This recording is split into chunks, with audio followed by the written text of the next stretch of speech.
Bonjour et bienvenue dans cette nouvelle vidéo. Aujourd'hui, on va faire le test du Sony A7R4. Et oui, un Sony, ça y est, après avoir exploré de fond en comble l'univers Fuji, que je vais continuer à explorer, je ne l'arrête absolument pas, je m'intéresse un peu plus à l'univers Sony que j'ai décidé d'explorer. Donc c'est la première vidéo probablement d'une longue série de vidéos qui va explorer l'univers Sony, aussi bien en termes de matériel que de logiciels. C'est une demande que j'avais beaucoup sur ma chaîne, c'est une demande aussi que j'ai eu de la part de Sony qui m'a demandé si ça m'intéressait de créer du contenu par rapport à cette marque et donc j'ai accepté. Voilà, donc aujourd'hui on fait le test du A7R4, c'est le dernier né, donc la gamme Sony je la connais quand même plutôt bien, hein. J'ai le A7 III, le A7R III, le A9 et maintenant le A7R4. Donc on va voir un peu qu'est-ce qu'il apporte ce A7R4.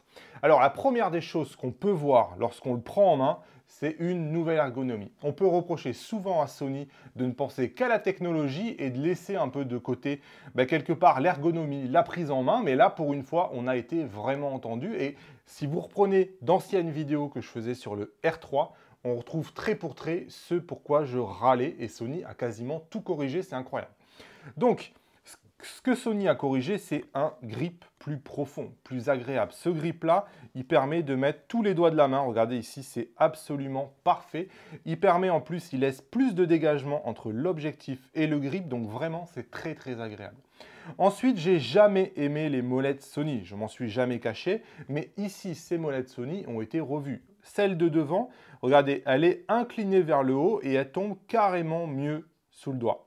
Idem avec celle arrière. Avant, elle était beaucoup plus basse et je trouvais qu'elle était en plus un peu ferme. Donc ça m'obligeait un peu à tordre le pouce et je trouvais que la prise en main était beaucoup moins bonne. Ici, on a une molette qui est souple et qui est surtout extrêmement bien placée.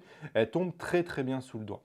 Ensuite, on a une nouvelle forme de joystick, un joystick qui est repérable en picot, c'est-à-dire que si on ne regarde pas, qu'on a l'œil dans le viseur, tout de suite, rien qu'au feeling du doigt, on va sentir le joystick et c'est un joystick qui est extrêmement gros, extrêmement confortable pour travailler avec. Donc vraiment, j'ai pris beaucoup de plaisir avec ce nouveau joystick. Alors ensuite, on a une nouvelle forme de bouton, etc. Ça ne m'a pas changé grand-chose personnellement, mais c'est surtout ces molettes, ce joystick et ce grip qui vraiment fait tout de suite. À l'aveugle, on sait direct qu'on est sur un A7R4. On voit que Sony a musclé son jeu. Idem, on a toujours reproché à Sony d'avoir une tropicalisation parfois hasardeuse. On l'a vu sur certains forums, on l'a vu sur certaines vidéos de tests. Les Sony sont régulièrement les premiers à mourir en test de tropicalisation. Je pense que c'est clairement arrivé aux oreilles de Sony qui, ici, a musclé son jeu. Donc, en l'occurrence, on a une tropicalisation qui est clairement améliorée et on le voit de partout. Exit les vieux caches, les vieux portes, les vieilles portes qui n'étaient pas terribles, les vieux caches de plastique, ici, tout a été remplacé par des choses qui font beaucoup plus solides. En l'occurrence, le port SD, ici, regardez, hop, il est alloqué. Et il vient compresser toute une série de joints qui sont ici, qui ne laissera plus du tout passer l'eau. En l'occurrence, puisqu'on est sur les cartes SD, on avait la SD1 qui était en bas et la SD2 qui était en haut. C'est toujours quelque chose que j'ai trouvé un peu bizarre. J'avais l'impression d'avoir les cartes SD à l'envers et Sony l'a corrigé avec la SD1 en haut et la 2 en bas. Idem, c'est maintenant deux ports rapides. On n'a plus du tout le compromis d'avant avec un port rapide et un port lent. De l'autre côté, c'est la même chose. On a maintenant des petites portes qui remplacent les vieux bouts de plastique là, qui se baladaient sur le côté. Et ces portes-là intègrent aussi des joints intégrés. Donc, à mon avis, ça va vraiment laisser beaucoup moins passer l'eau qu'avant. Idem sur la batterie, hein. Au niveau du loquet de la batterie, là, on a un joint intégré que vous voyez peut-être pas en vidéo, mais qui est bien présent. Et je pense que ça va participer à une bien meilleure tropicalisation. Chose qui a changé aussi sur ce Sony A7R4, c'est le fait qu'on a maintenant un viseur nouvelle génération. Et là aussi, je me suis plaint à l'époque où j'avais fait des vidéos comparatives avec les Sony, je me suis plaint de la qualité du viseur. Et là aussi, on a maintenant ce qui se fait de mieux en viseur. C'est simple, il n'y a personne sur le marché qui a un meilleur viseur, hein. C'est le viseur aussi qui a été utilisé par Panasonic. Clairement, on voit vraiment la différence. C'est un viseur qui est très clair, qui est très contrasté et surtout qui est très détaillé. On se rapproche, hein, je pense, de plus en plus d'un viseur optique. Vraiment, c'est quelque chose de...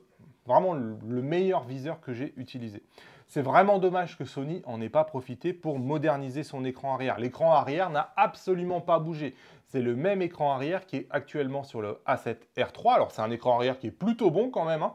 Ce n'est pas l'écran du A7 III personnellement que j'aime pas trop. Je trouve qu'il manque de luminosité et je trouve que lorsqu'on met des lunettes de soleil, des choses comme ça, on a l'impression que l'écran est éteint. Ici, sur ce A7R4, l'écran est plutôt bon. Malgré tout, il reste assez peu réactif au niveau du tactile. Je pense qu'on pourrait faire beaucoup mieux. Et surtout, aucun menu n'a évolué pour être un peu plus tactile. Bref, à ce niveau-là, il n'y a pas eu grande amélioration. Au niveau des menus, il y a eu quelques améliorations et surtout la principale, ça peut vous paraître rien, mais pour moi ça change absolument tout. Regardez, le collimateur apparaît maintenant ici en rouge. Et ça change tout. Exit le collimateur qu'on ne voyait jamais à l'écran, qui était avant gris sur gris. On a maintenant la possibilité de changer le collimateur et il est très très visible à l'écran. On sait du premier coup d'œil exactement où il est. Ça aussi, c'est quelque chose qui me faisait mais vraiment pester. Donc vraiment Sony a écouté ses utilisateurs et a vraiment changé les choses. Alors on a des petites modifications à la marge, à l'intérieur des menus, hein. On a toujours les menus qu'on connaît, c'est-à-dire des menus où clairement on a l'impression parfois que les choses sont rangées un peu dans un ordre aléatoire.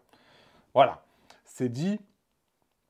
On a maintenant la possibilité d'avoir un menu fonction avec une partie pour la photo et une partie pour la vidéo. Donc on a un peu plus de personnalisation avec la possibilité de séparer les fonctions qui sont photo et les fonctions qui sont vidéo. Donc là aussi, c'est plutôt sympa. Malgré tout, voilà, assez peu de modifs dans le menu.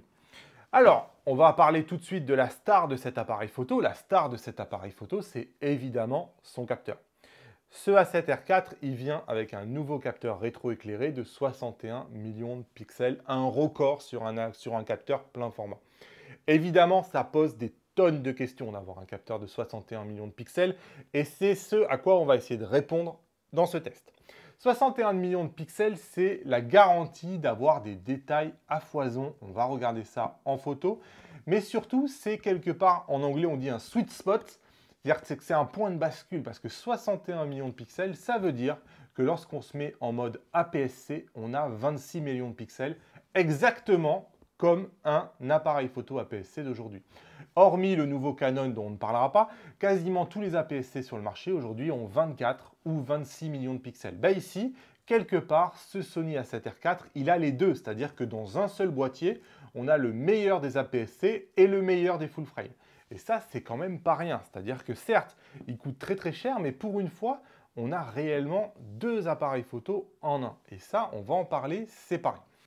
Première photo que je voulais vous montrer, c'est celle d'un zèbre. Alors ici, on est à 61 millions de pixels.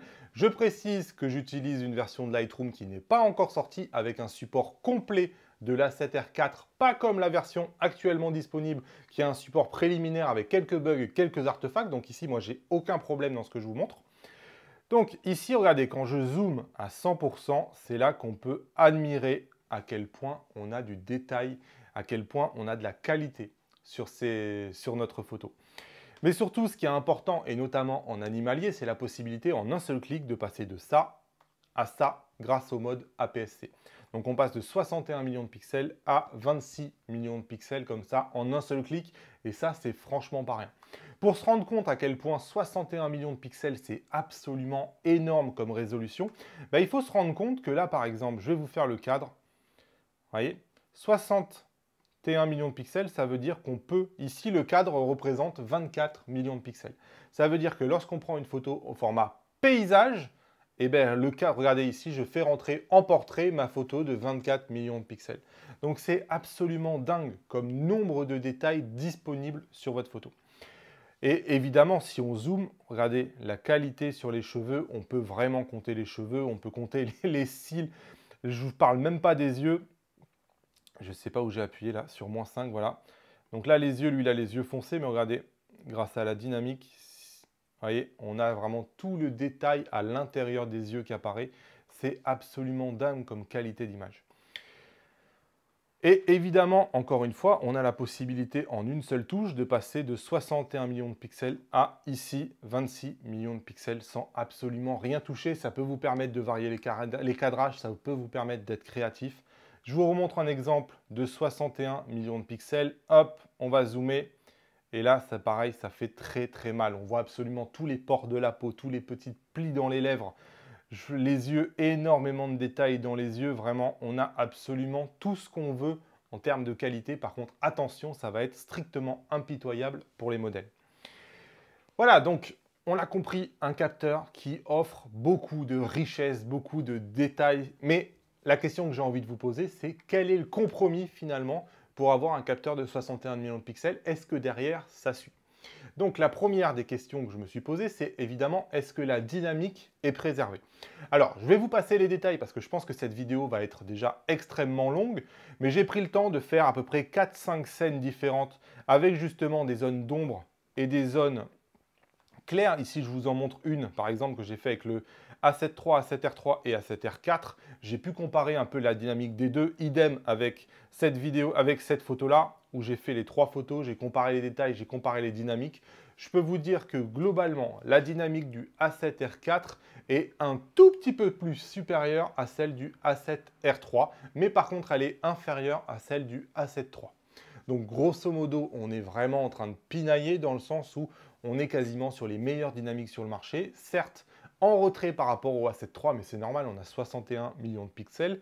Mais globalement, je trouve que c'est déjà un petit miracle. C'est-à-dire que Sony a réussi à entasser 61 millions de pixels là-dedans sans perdre en dynamique et même il s'offre même le luxe d'être un tout petit peu meilleur que le A7R 3. Donc ça m'a un peu surpris. Idem, en termes de buffer, moi, si vous me connaissez, vous savez que je fais beaucoup de rafales et vous savez que je suis très attentif au buffer. Et je râle parfois, notamment chez Fuji, à cause de buffers que je trouve un peu trop courts. Bah ici, franchement, le buffer est préservé, c'est-à-dire qu'on est capable de faire des rafales d'environ 7-8 secondes et jusqu'à 30-40 secondes si vous vous mettez en mode APS-C, donc c'est vraiment réellement confortable.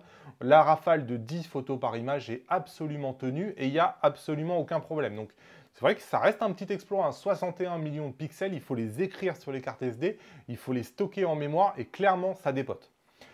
Ensuite, on va parler des ISO. Les ISO, le sujet est un peu plus délicat, c'est-à-dire qu'il y a eu un miracle, j'ai envie de dire, sur la dynamique, il y en a un peu moins sur les ISO.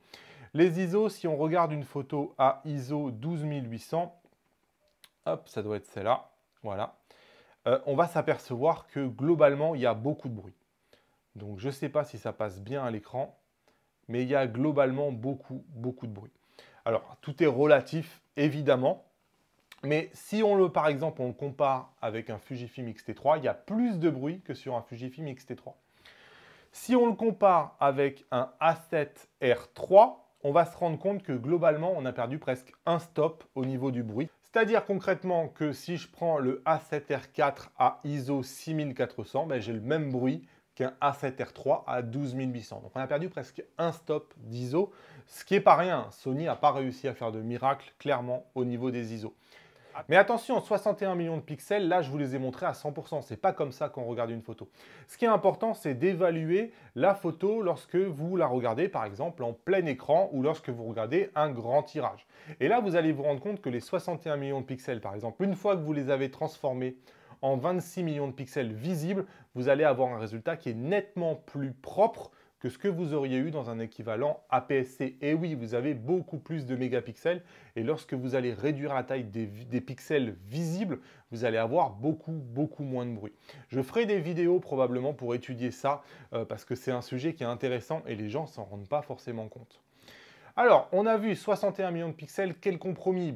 Un, dynamique préservé, et c'est une bonne surprise. Les ISO, il n'y a pas de miracle, mais grâce au fait d'avoir beaucoup de mégapixels, lorsqu'on regarde la photo, elle ne paraît pas si bruitée que ça. Ensuite, on va parler maintenant des optiques, parce que là aussi, 61 millions de pixels, c'est extrêmement exigeant avec les optiques. Clairement, je peux vous le dire, toutes les optiques ne vont pas profiter de ces 61 millions de pixels et ça va être un peu difficile de savoir lesquelles vont arriver à en profiter et lesquelles n'y arrivent pas. Même en ayant les optiques, ce n'est pas toujours évident de se faire une idée. En tout cas, ce que je peux vous dire, c'est que ça nécessite d'avoir une vitesse d'obturation beaucoup plus rapide que ce que vous avez à 24 ou à 26 millions de pixels. Déjà, lorsqu'on était passé à 42, je trouve personnellement qu'on avait besoin d'un demi-stop, voire d'un stop complet de vitesse d'obturation supplémentaire. Et là, on n'est peut-être pas loin d'en rajouter encore un autre. Donc, en termes de vitesse d'obturation, clairement, si le moindre petit flou de mouvement va se voir. Idem, c'est absolument impitoyable sur la mise au point. Le moindre décalage de mise au point se voit énormément. Donc ça aussi, c'est les inconvénients, si vous voulez, des avantages d'avoir une qualité éblouissante. Avant, quand vous avez 24 millions de pixels, quelque chose qui est un peu flou, ça peut paraître net. Là, à 61 millions de pixels, c'est vraiment, ça passe pas du tout, du tout, du tout. Alors, on va regarder quelques photos, mais avant ça, je vous donne, moi, personnellement, mon verdict sur mes tests. Alors, j'ai quelques objectifs, je ne les ai pas tous, il y en a tellement chez Sony. Moi, ce que je peux vous dire, c'est que j'ai été vraiment impressionné par le 70-200 2.8, le 135 1.8, le 24 1.4 et le 16-35 2.8. Ces quatre optiques GM, elles absorbent sans broncher les 61 mégapixels offerts par le A7R4, vraiment absolument aucun problème. Ensuite, j'ai testé personnellement le FE 100-400 et le 24-105 et le 55-1.8, je les ai trouvés très bons. Alors, un peu moins impressionnant peut-être que les objectifs que j'ai cités juste avant, mais vraiment très bons. Après, personnellement, j'ai le 200-600. J'ai eu l'impression d'avoir beaucoup plus de mal à obtenir des images impressionnantes avec le 200-600. On a une impression de ne pas arriver vraiment à explorer les 61 millions de pixels. Lorsque Sony a présenté le A7R4, moi, j'ai regardé la conférence et les gens sur scène disaient que c'était principalement à vocation des objectifs GM. Alors, de là à dire qu'il n'y a que des objectifs GM qui peuvent en tirer profit et peut-être même pas tous les objectifs GM, j'en sais pas. En tout cas, ce qui est certain, c'est que moi, j'ai vu vraiment les objectifs GM en tirer un full potentiel et on va voir des photos. C'est absolument impressionnant ce qui sort de là-dedans. Et on s'aperçoit qu'effectivement, sur des objectifs G ou inférieurs, bon, on va regarder quelques photos objectif par objectif. Ici, par exemple, une photo avec un 24-105 f4. On peut voir à quel point vraiment, on a vraiment un très très bon piqué. Je ne l'ai pas classé dans les catégories exceptionnelles, mais on a vraiment un très très bon piqué. Le 24-1.4, pareil, je peux vous le garantir. Alors ici, c'était vraiment pour le fun. J'avais mis l'objectif de kit. Là, on s'aperçoit qu'on a une image qui est quasiment floue. Je ne sais pas exactement si ça va passer. Mais on a rien qui est vraiment net finalement sur cette image. Tout est un peu flou. Alors clairement, personne ne va acheter un A7R4 avec l'objectif de kit, mais c'était juste personnellement pour voir à quel point des objectifs qui de base avaient du mal à fournir 24 millions de pixels, à 61 millions de pixels, l'image elle est floue. Donc sur le 55 1.8, bon, ici toujours avec le Pélican. Hop. Vous voyez, là aussi, on a énormément de détails. Je suis toujours à 100%, mais vraiment, là, on peut compter tous les poils. On est, à mon idée, un cran supérieur au 24-105. Mais là où vraiment, c'est purement étonnant, la 70-200 2.8, c'est là où j'ai dit que c'est impressionnant. Parce que là, c'est vrai que, waouh. On va regarder ici sur la girafe. Regardez le piqué sur cette girafe. Et pourtant, elle était loin, cette girafe. C'est vraiment... Je ne sais pas si ça va passer sur YouTube, mais on peut lui compter vraiment toutes les poils de barbe là. C'est vraiment impeccable. Le 100-400, hop, que j'ai classé en très bon de mémoire. Oui. Regardez ici les détails sur un ours. Toujours à 100%. Regardez si je débouche. On a vraiment un piqué qui... Ça ne peut pas être mieux en fait. C'est difficile que ça soit mieux. Ici sur une lionne.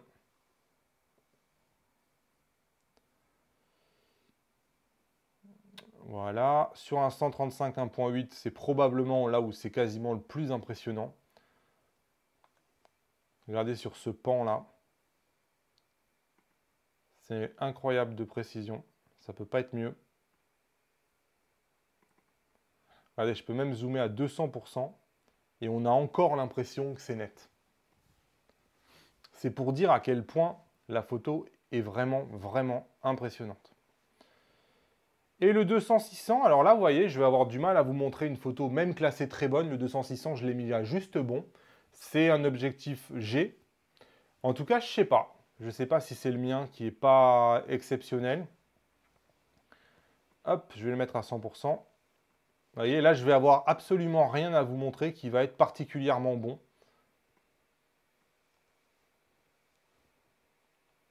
C'est pas mal, mais c'est un peu flou, quoi.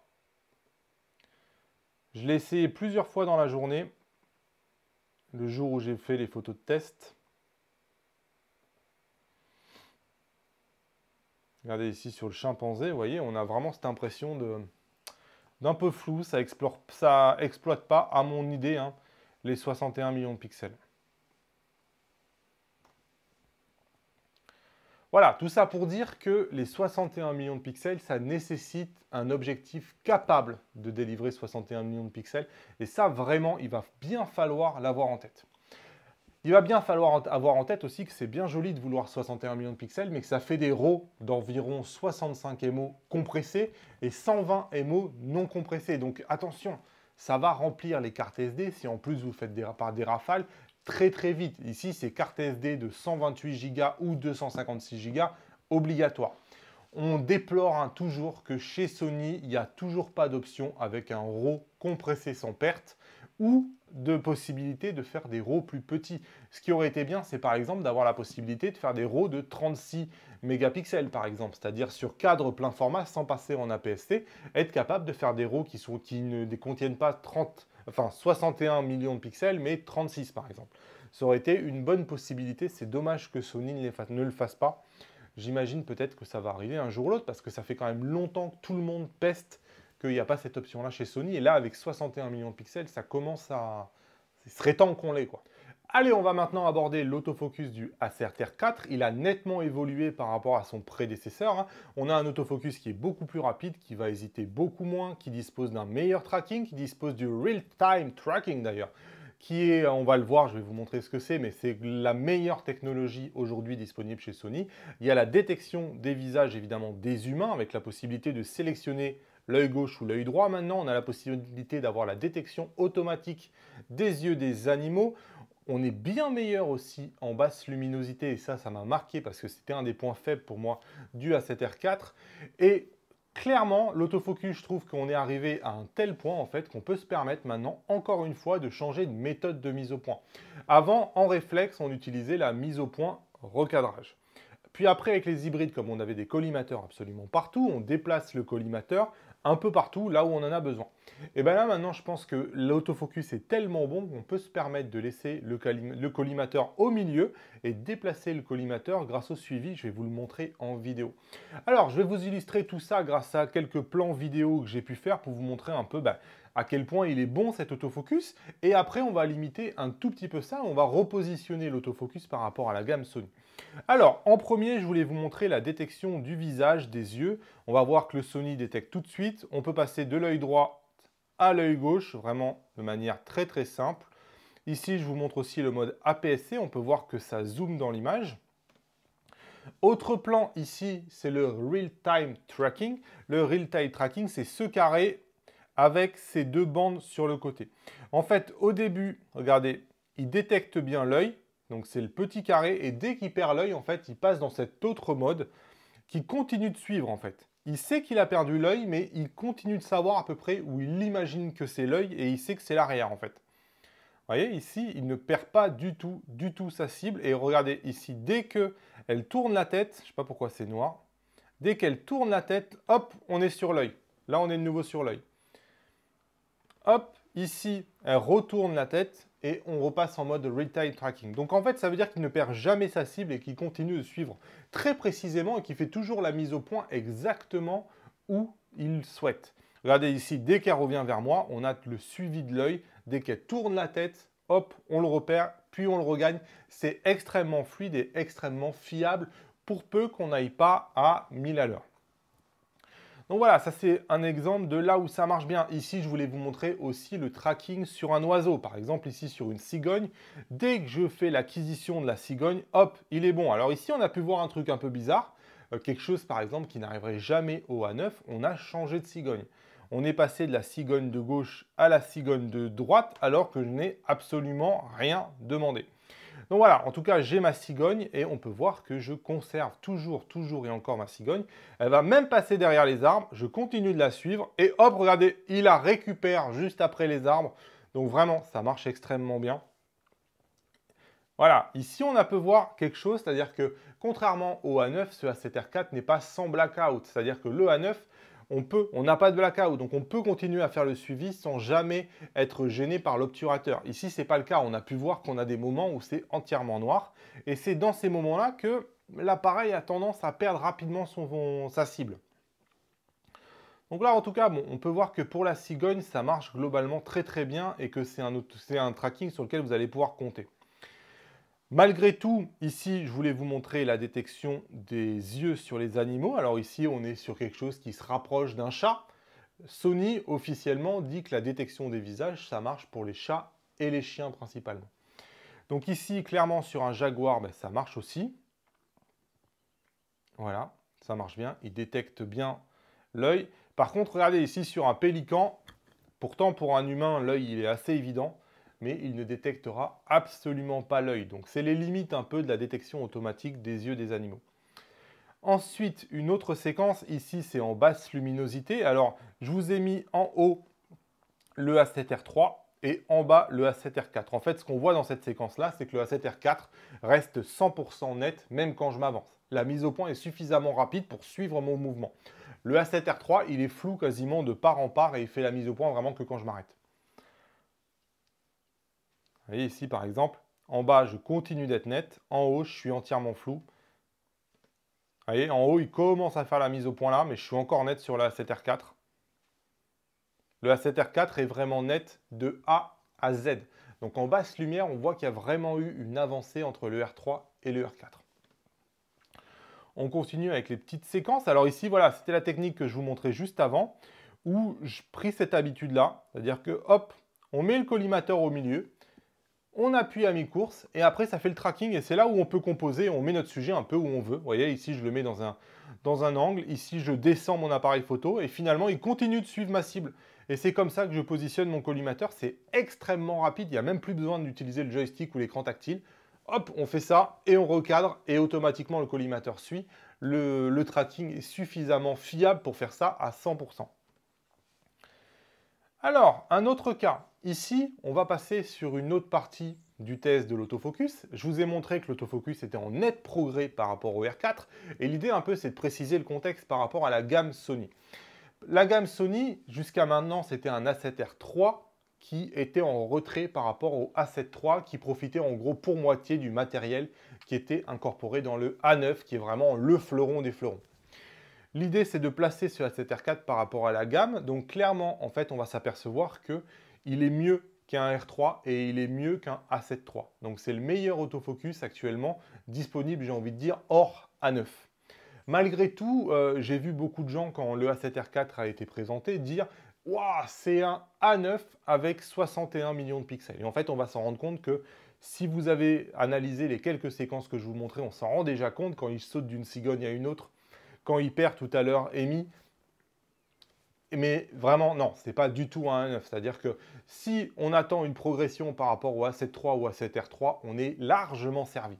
Si on attend le même niveau qu'un A9, on est largement déçu, on n'y est pas du tout. Donc ici, par exemple, je vous montre sur un petit singe, regardez, le petit singe va sauter, le suivi va rester planté. Voilà. Le suivi, il reste planté en bas et il chope un autre singe qui passe au passage. Bref, non, c'est pas possible. C'est quelque chose qui n'arriverait jamais au A9. Idem. Ici, j'essaye de suivre Rémi qui va faire des petits zigzags. Des petits zigzags, hein. C'est pas non plus des énormes. Hein. Quelque chose qui pose, mais aucun problème au A9. Ici, vous allez voir qu'il est complètement perdu. Vous voyez ? Il est complètement perdu, elle est complètement floue. Il est en train de faire l'autofocus là où il a perdu pendant un blackout le sujet. À noter que même si vous vous mettez en obturateur électronique, les performances de tracking n'augmentent pas. Donc là, on peut voir, voilà, il n'y a pas beaucoup, sur toute cette série-là, il y a peut-être 20 photos. Il n'y a pas beaucoup de photos nettes parce qu'il n'est pas arrivé à suivre la cible.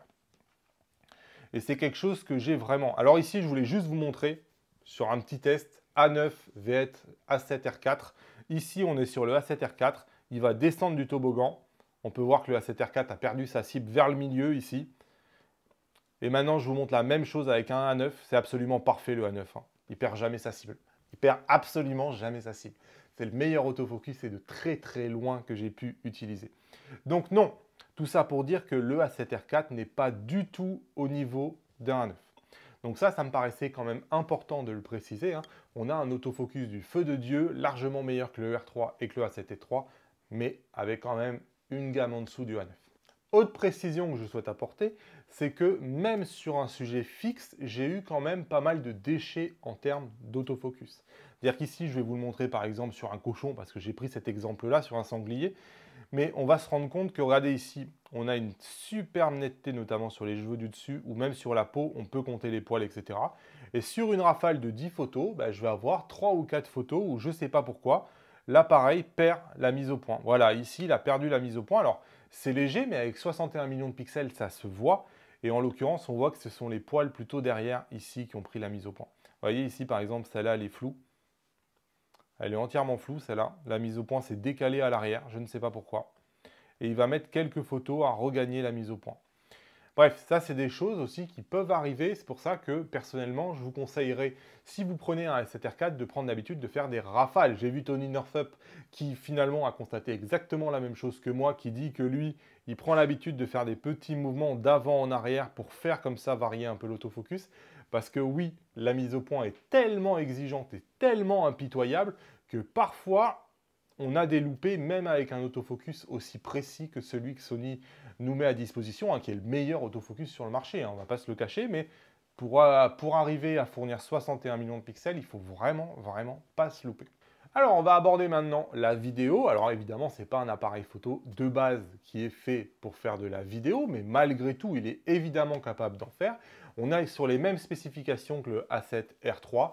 On est en 4K, 30 fps, 420, 8 bits. Donc ça, il n'y a rien qu'à changer. Malgré tout, il y a quand même des petites améliorations qui sont notables. 1, on a la plus de limite de 30 minutes maximum. Donc même si vous faites de la 4K, vous avez plus de limite. Et ça, pour certains, ce n'est pas une petite amélioration. J'ai pu filmer 1h18 avant d'avoir le fameux sigle ici, température élevée. Regardez, hop. J'ai pu filmer 1h17 minutes et 33 secondes de 4K 30 fps à 100 mégabits de bitrate avant que l'appareil photo s'éteigne pour surchauffe. Donc je trouve que c'est plutôt vraiment très très bon. Donc ça, c'est une belle amélioration. Alors, autre chose qui n'a pas changé, c'est le rolling shutter. Je vous le montre. Il est toujours aussi important que sur le R3. Vraiment, aucune amélioration sur le rolling shutter. Par contre, on a gagné, le fait d'avoir la mise au point sur les yeux directement en vidéo, chose qu'on n'avait pas sur le R3.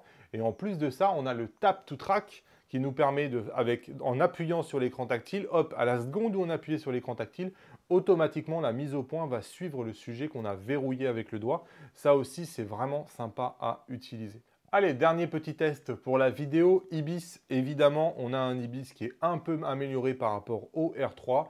Moi, j'ai pas vu énormément la différence. Je pense que le capteur 61 millions de pixels est tellement exigeant que c'est difficile de voir la différence. Mais enfin, disons qu'on a un IBIS qui permet d'avoir les performances de stabilisation qu'on avait avec 42 millions de pixels, mais maintenant avec 61 millions de pixels. Ici, sur ce plan-là, vous avez pu voir que on voit bien quand même l'apport d'IBIS dans ce genre de boîtier. Au niveau de l'autonomie, on est purement excellent. Il n'y a absolument aucune dégradation de l'autonomie. Moi, le jour où j'ai décidé de faire les photos et les vidéos dont j'allais me servir pour faire mon test, j'ai shooté à peu près de 8 h du matin jusqu'à 18 h du soir, quasiment en continu. J'ai fait de la 4K, j'ai fait de la photo, je crois que j'ai fait, là j'en ai retenu que 120, mais j'ai fait 1300 photos. Donc, autant dire que quand même, j'ai shooté et j'ai terminé la journée avec une batterie à 38%. Donc, c'est sûr que je n'ai pas fait de la 4K toute la journée, mais 38%, c'est vraiment pas... Enfin, c'est top, quoi. Et ensuite, lorsque j'ai fait mon test de vidéo, j'ai tourné donc pendant 1h18 de 4K sans interruption et j'ai passé la batterie de 100% à 50%. Donc personnellement, c'est plus que ce qu'il m'en faut. Et vraiment, on peut partir avec une seule batterie et peut-être une en spare dans le sac et se dire que tout peut nous arriver. Vraiment, on craint rien. L'autonomie n'est absolument plus un problème sur ces réflexes-là et toutes les autres marques ne peuvent pas en dire autant. Voilà, on va passer maintenant entre guillemets à la catégorie autre, quelques petites remarques. Moi, je déplore personnellement que chez Sony, l'obturateur électronique ne permette pas de dépasser les vitesses d'obturation de l'obturateur mécanique. Sur beaucoup de marques, on a la possibilité d'avoir un obturateur électronique à 1,32 millième de seconde. Et là, ici, ça m'a clairement manqué. Franchement, j'ai eu plein de situations là depuis un mois où j'ai pas forcément de filtre ND sur moi, j'ai envie de profiter de la faible profondeur de champ que permet le capteur plein format, et la vitesse ne me le permet pas. Et si j'avais un obturateur électronique et que je puissais me mettre à 1,32 millième de seconde, clairement, franchement, ça serait vraiment top. C'est vraiment dommage que Sony ne fasse pas ça, je ne comprends pas. Avant que j'explore le matériel Sony, je ne savais même pas que ça existait des obturateurs électroniques qui n'allaient pas plus vite qu'un obturateur mécanique. Le capteur se salit toujours aussi vite. Ça, vous avez pu le voir sur certains plans que je vous ai passés, il y avait des taches de capteur. C'est assez effrayant à quel point, si on change beaucoup les objectifs, on a tout de suite des taches sur le capteur. On n'a toujours pas de focus bracketing, ça aussi, je le déplore. On a un méga objectif macro, le FE90 chez Sony, qui vraiment donne une qualité incroyable. Et vraiment, c'est dommage de ne pas avoir de focus bracketing dans ces boîtiers. De manière générale, je pestais aussi sur le fait que je trouvais les boîtiers Sony un peu lents. Moi, je trouve que lorsque j'utilise les molettes avant et les molettes arrière, ça manquait de réactivité. Ici, je trouve le boîtier beaucoup plus réactif. Et j'ai eu beaucoup moins cette sensation de dire je trouve qu'il rame un peu ce boîtier. Et là, non, ça va, ça va. Vous aurez remarqué que ici, je n'ai pas parlé du Pixel Shift, la fameuse fonction qui permet de prendre des photos, je crois, de 240 mégapixels, je crois. Pourquoi j'en parle pas? Parce que j'ai fait 4 essais, j'ai eu des artefacts dans tous les sens. Bon, voilà, j'ai regardé à droite, à gauche si c'était normal, si les autres arrivaient à l'utiliser. Globalement, j'en suis arrivé à la conclusion que c'est très bien en laboratoire, c'est très bien si vous êtes, peut-être pour une photo immobilière, vous êtes sûr qu'il n'y a absolument rien qui bouge et que les fenêtres sont fermées. Mais s'il y a le moindre petit truc qui bouge, c'est mort. Vous allez avoir des artefacts au moment de l'assemblage absolument partout. Pour moi, on est dans la fonction gadget. On va pas se... Voilà, c'est la fonction gadget. Vous savez, Sony est parfois décrié pour sa science de la couleur. Je trouve que quand même, entre le R2 et le R3, déjà, il y avait une belle amélioration des couleurs. Et je trouve sincèrement que le R4 va encore plus loin. Il y a eu encore une modification, je pense, de la manière dont les couleurs sont restituées. Et ça devient vraiment de plus en plus qualitatif. Autre chose qui est à noter, c'est le bruit de l'obturateur. Ici, je vais me mettre en rafale. Hop. Vous voyez, on a un obturateur qui est beaucoup plus feutré. Le son est beaucoup plus doux que ce qu'il y avait avant sur le R3 et ça aussi, c'est très appréciable. Si vous faites de la photo de mariage ou de la photo qui nécessite de faire le moins de bruit possible, on a un obturateur qui est vraiment beaucoup plus silencieux. Ça peut paraître rien pour beaucoup, mais ça peut faire vraiment toute la différence aussi. Allez, c'est l'heure de conclure. Ce A7R4, c'est une excellente surprise. Personne ne l'attendait. Sony passe de 42 millions de pixels à 61 millions de pixels avec des performances qui sont en net progrès. Net progrès sur les détails, net progrès sur la dynamique, disons dynamique préservée. On a du progrès aussi sur l'autofocus. On a une petite reculade au niveau des ISO, mais à mon avis, c'est compensé par le fait qu'on a plus de mégapixels.